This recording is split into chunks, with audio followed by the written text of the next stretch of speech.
Alright guys, it's Bane again. So I made a new video for the mass combat tracker. It's pretty much done. We're going to do a little play test tonight, but I just wanted to go through it with you guys. So you'll see I have my hex map here. Each hex is 100 feet across. I have some tokens up here representing the units. I also have some tokens representing my hordes. They're off to the side so the players won't be able to see them.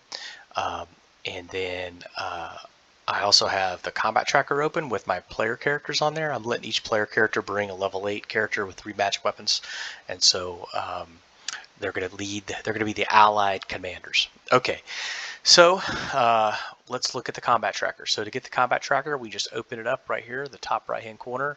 There's all these spears pointing upwards, and that's going to get you your combat tracker. All right, so one thing you'll notice is I have this button at the top that says Hide Enemy List. If that's checked, when the player logs in and they open the combat tracker, they will not see this side. Okay, and then once battle starts, I'll open it up, and then they can see the enemies. Now, what they won't see the number appearing, and they won't see the battle rating, because that'll kind of tell them a little more intel, right, than they would normally have just by looking. So, but they will see everything else. So, what you do is, if you want to create an enemy list, I'll just create one on allies because we have a lot more room. You just right click. I right click. I create an item. I have 2 little window lists here. Whoever I want my ally commander. In this case, we'll have Targ. We'll have him be the ally commander, and I'll just drop him right in there. Okay, and as you'll see that it takes his charisma modifier. Well, what was his charisma? It's a 10. Okay, so he doesn't get one. But then I can select his morale of his troops, and we'll say they're stalwart, and that gives them a +4 rating to the morale. Now I can also add any kind of optional modifier here if they have excellent role playing or just whatever. You can add that in there, and it'll affect. Now what that affects is that affects their initiative. So the initiative is equal to 10 plus their morale modifier. And so, like, if I look at Dabricus, he's stalwart. Let's see, what's his charisma modifier? Yep, he's at 0.2.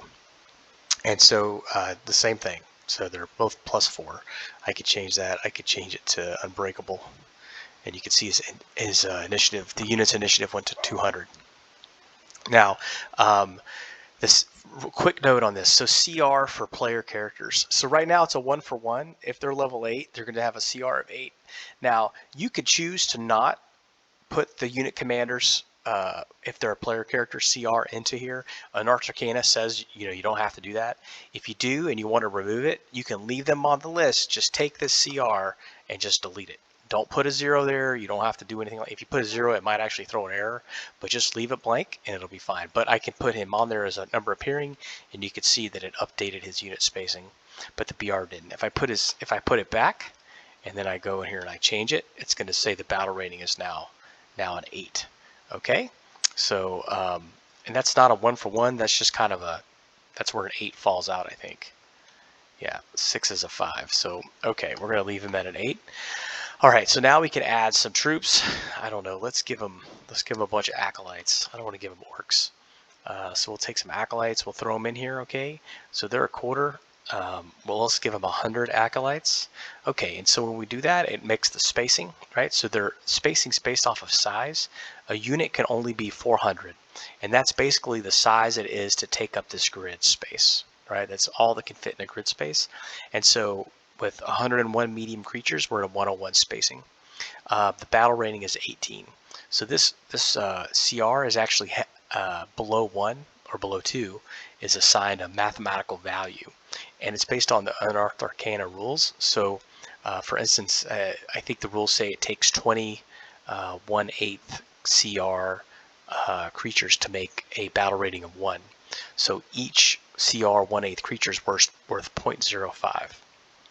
And the rules also say that if you don't have enough, then they don't get a battle rating. You're just playing with their CR, right? Because you're even with dealing with all those creatures, it's it's a very easy challenge, if you will, I guess.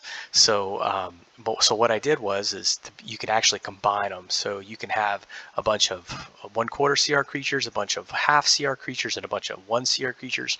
They're each given an individual value. The value's added up, and then it's rounded down. And so that's what goes into this battle rating. So you don't have to worry about mixing and matching in here, because the program's going to do it for you, or the extension's going to do it for you. Okay, so enough of that. So let's go. We talked about this menu. Let's talk about this menu. So you're like, man, this is really big. The players have to have this entire thing open? No, they don't, right? So they have this menu open. Now you'll see this menu, it has the unit commander. So that's how you know who it belongs to. So Targ, whoever's playing Targ, he opens that menu and he closes this out. Right? That's all he needs. He needs the combat tracker, and he needs this menu, and he needs his map. Okay, so he can leave it open. Whoops, we don't want that. We want this. He can leave it open if he wants, but he doesn't have to. I mean, he can make it smaller. He can just move it to the side of the screen. He can do whatever he wants, but all he needs is a screen. And what this screen does is it rolls the attack. All right, now the attack is D20 plus battle rating, which is how it works. That's what it did. Now you can roll it with advantage. You can roll it with disadvantage, depending on what's going on. Maybe they have higher ground. Maybe they're adjacent to a friend or an ally. Okay, the rules talk about that. So the other thing you could do is roll the morale attack. Now, one thing I'm going to be adding is this DC. So the player can't update this DC, the DM can, but what I'm going to do is have a DC button on the main page. So when the DM updates that, it automatically will change this value. This is just a visual cue for the players. Like as it works right now, the DM actually has to go into each little menu and update it. So we're not, yeah, that's just too much. So we're going to do it right there. The other thing it does is it talks about his group's current battle rating. So at any time he knows the status of his forces. And so if he's fighting these other guys and they take a hit, he can see that, oh, we should retreat, right? So that's why he just needs this little menu right here, okay? And then this one just is going to have more information. Okay, so let's talk about how this works. So when you make a unit attack, they're opposed. And so Targ's going to make his unit attack, and let's say he's attacking this unit right here, okay? They're going to make their roll, okay? And then we're going to compare, all right? So Targ, he needs more people. He'll never hit. Let's do it again. All right, we're going to have Targ roll, and then we're going to have the Archmage roll. So then the Archmage is going to roll, right? So you're going to roll for the enemies. The players roll for the players, okay? And in this case, the Archmage won, so nothing would happen, okay? Now had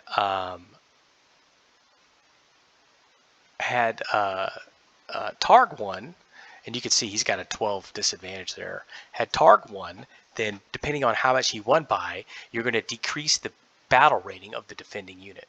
Okay. Now to decrease the battle rating, you just come in here and you just decrease it. That's all you do. If you come in here and you go and you update one of these, like say, oh, you killed some berserkers. It doesn't work like that. If you do that, you can see it's going to reset it. So don't do that. Just update right here on the battle rating. I think it's it goes down by 4 or down by 10, depending on how much you hit them by. So that's all there is to it. Now, if the rules have certain instances which morale rolls are required, then you just make that right here. You just make your morale roll right there, and it'll tell you, okay, it's a success, or he gets plus 11 because his people are like fanatics. So it's going to be really hard for him to not succeed. Let's raise it to a DC 20. Let's see if we can make him not succeed. All right, so his unit's going to flee. Okay, so that in a nutshell is pretty much how it works. So let's see. We could talk about this unit spacing. I don't think we talked about that. So unit spacing has to do with the size of the enemy units. So if I take this down by 1 goblin, you could see it went to 190 versus 191. But if I take it down by 1 troll, it drops by 4 because the troll is large. Okay, now if you're huge or gargantuan, you take up more space. So it's all about how many people can fit in this one little hex. So for the rules, unit spacing of 400 is the maximum that you can have. So that's just something to be wary of. Um, so anyways, if you have any questions or you have some feedback or something you'd like to see, just post it here on the YouTube channel. Thanks.